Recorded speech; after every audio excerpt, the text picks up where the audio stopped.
Hi friends, it's Miss Linda again, and this week we have been reading a few space books. Have you guys been enjoying learning about space and our planet Earth? I hope you have been. Today we are going to learn more about space. So this book that we're going to read is called Our Place in Space by Bilal Jouhar.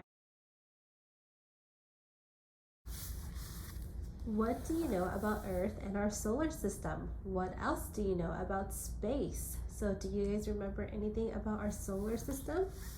So here is our solar system. This is the sun, and these are the different planets that orbits the sun. So remember, orbit means they go all the way around.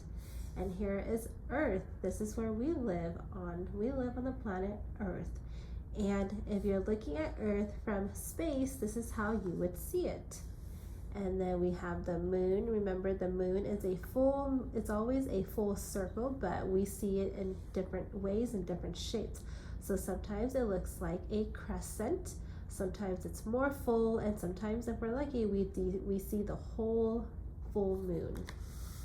And we have the stars in the sky, and then we have astronauts who goes to space and they study about what's happening in space. So our planet, we live on Earth. Earth is a planet that orbits the sun. The sun gives Earth light and warmth, and so that's how we get warmth and light from the sun. So Earth orbits the sun. It also rotates or spins. So Earth spins in a circle as it goes around the sun. So when Earth faces the sun, then we get light. And when Earth turns around and there's no more sun, then we get night, and then that's how we get the moon. So Earth orbits the sun in a path shaped like an oval. It takes about 365 days or 1 year for Earth to orbit the sun. So it takes 1 full year for Earth to go all the way around the sun. So Earth's moon, it takes about 27 days for the moon to travel all the way around Earth.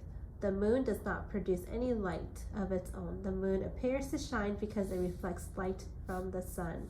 We only see the part of the moon that is lit by the sun. The atmosphere is the air that surrounds Earth. It keeps Earth from getting too hot or too cold. Air, water, warmth, and light make life possible on Earth. So if we did not have any air, water, if it was very cold and not warm, or there was no light, then we wouldn't be able to live on Earth. So Earth's atmosphere provides air for people and animals to breathe. Much of Earth is covered with water. People, animals, and plants need water to survive. Gravity is the force that pulls things down. It keeps us on the ground. Without gravity, objects on Earth would float. In space, the force of gravity is weaker than it's on Earth. This is why astronauts float in space. So gravity keeps everything down. So if we didn't have gravity, we would be flying in the air right now. And if you're in your house, if there was no gravity, you would also be flying in the air like how the astronauts are. So because when you go up to space, there's no gravity to pull you down, you float in the air. So our solar system, Earth is just one planet in our solar system. There are 8 other planets that orbit the sun. The other planets are very different from Earth. So here's the sun. It's very hot and fiery, has a lot of gas. Remember, we learned about gas on the sun. The sun is the center of our solar system. It is a star. Like all stars, it is made of burning gas. And so here are the different planets that orbits or goes around the sun. So we have Mercury, which is the closest planet to the sun, Venus, Earth, which is the planet we live on, Mars, Jupiter, Saturn, Uranus, Neptune. And I know Pluto is here, but I think the astronauts or the people who study about planets have said that Pluto is no longer a planet. So we only have 8 planets now. So the biggest planet, did you guys know that Jupiter is the biggest planet in our solar system? So here's Jupiter. It is 1, 2, 3, 4, 5 planets away from the sun, and it is the biggest planet in our solar system. Jupiter is 11 of planet Earth wide. So this is how wide Jupiter is.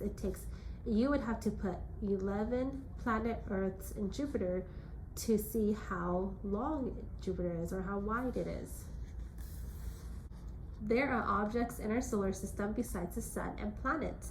There are also asteroids, comets, and meteors. So in the solar system, we also have other things that are not planets. So if these are asteroids, they're a piece of rock. They also orbit or go around the sun. This is a comet. It's a ball of dirt and ice with a tail of gas and dust. And here's a meteor. It's a piece of metal rock or that travels into Earth's atmosphere. It becomes so hot that it glows. And so that's how meteors might look like in the sky, and if it drops down, it will look like this. So when a meteor reaches Earth's surface, it's called a meteorite.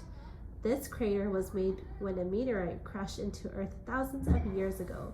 So when a meteorite crashes into Earth, it's now called a crater, and look at the big hole that it could make. Our galaxy, our solar system is part of the Milky Way galaxy. There are billions of stars in our galaxy. There are also huge clouds of gas and dust. So our solar system is part of the Milky Way galaxy, and if you look here, there's a lot of clouds and gas and dust, and this is called a nebula. So a nebula is a huge cloud of gas and dust. Scientists believe that a new star may be forming inside this nebula. So people who study about space and planets, they believe that when there's a huge cloud and dust called nebula, that means that a new star is starting to form. Most of the stars we see at night are part of our galaxy. Some stars are so far away that we can't see them. Exploring space. Scientists use telescopes to find out about our solar system and our galaxy. There is even a telescope that orbits Earth. So this is how a telescope would look like. It makes faraway things look bigger. And people use telescopes to study space. So we might not be able to see planets with our eyes, but if we use a telescope, we could probably see Mercury and Venus since they are closer to the sun. This machine here is called a Hubble Space Telescope, and this one orbits Earth, and it takes pictures of things in space and sends them back to Earth so people can study it. This here is a powerful telescope in an observatory. So this is how the observatory looks like. It looks like a big giant dome, and they have a telescope here to look into space. And because it's bigger, it might tell them more information than what a little one would. So here is a picture of somebody from a very, very long time ago, and his name is Galileo. So about 400 years ago, Galileo was the first person to use a telescope to look into space. So he used it to learn about the moon.